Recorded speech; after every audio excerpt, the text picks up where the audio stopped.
got to be unloaded. Unloaded? Yeah, unload the bag. They left the front in the dead of night with little fanfare on departure. The holster. A pair of foreign fighters who had taken up the Ukrainian cause. Hundreds, if not thousands, of international combatants have come to Ukraine's aid, much like the leaders of NATO, pledging support at the summit in Lithuania. But this small group has had enough. The train will take them home.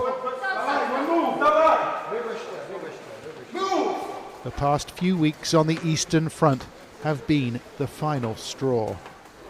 Ukraine's counter-offensive has struggled to achieve its objectives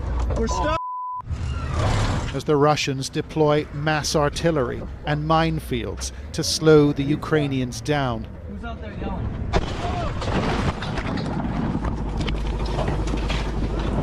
The fighting has been brutal, although no one was killed in this incident.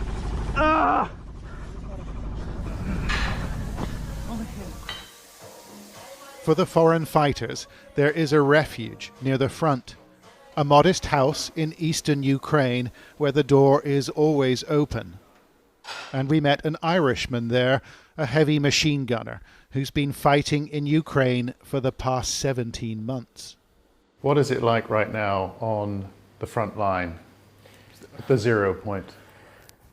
Zero line, it's horror. It's horror. There is just, it's a genocide, it's slaughter. There is just people dead everywhere. Russians dead, Ukrainian people dead, Ukrainian soldiers dead, just left there. Just left there, and I don't know why. Incoming. Rhys Byrne says he was almost killed a few weeks ago as his multinational unit prepared to attack the line. It keeps disconnecting all the bells, bro.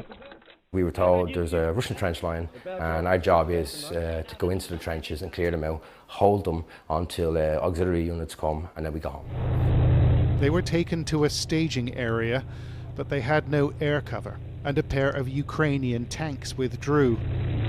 In the distance, another tank approached, the unit assuming it was friendly. But you're doing all right, though. Yeah, I'm good. But it wasn't.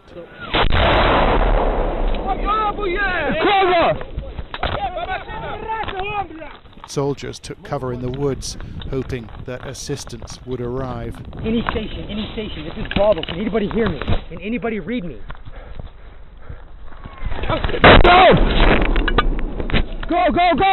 As the light fell, a Ukrainian truck pulled up, and the survivors scrambled in the back. But Byrne said they were spotted. A Russian tank giving chase. Let's go! Now we have the tank literally coming out, starting to chase us.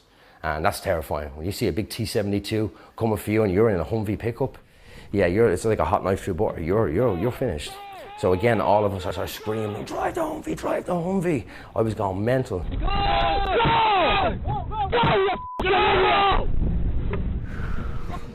I've never done like those big mountains like you have, but I want it, bro. This sanctuary is run by a muscular pastor, a New Zealander called Owen Panoma. What's the point of this place, this house? Be some sort of support, you know, to sit there. Where are you from? You got kids, you know, basically to take their mind off war. No one is pressured to communicate, but the trauma will often make itself known. They sleep talk. They scream. Night time, you come out, go to the toilet, think, oh, it's all right, and the guys wake up, you know, they don't realise that what they're doing. They may not be aware of what they're actually doing because it's quiet here. Out there, it's not. Byrne and a fellow fighter race to make their train, with the past quickly stuffed in their rucksacks. But they can't leave it all behind. It's the only ticket I have, pal. This is a ticket you guys with me, boy. It'll be just become a memory from me, yeah? That's all it'll be, just a memory that I'll try push behind, that I hopefully forget. I genuinely hope I forget it, but I know it'll haunt me, it'll come back. As NATO pledges arms, these men are pulling out. although their departure was delayed when the pair bought the wrong tickets. Turns out it was harder to leave than they thought.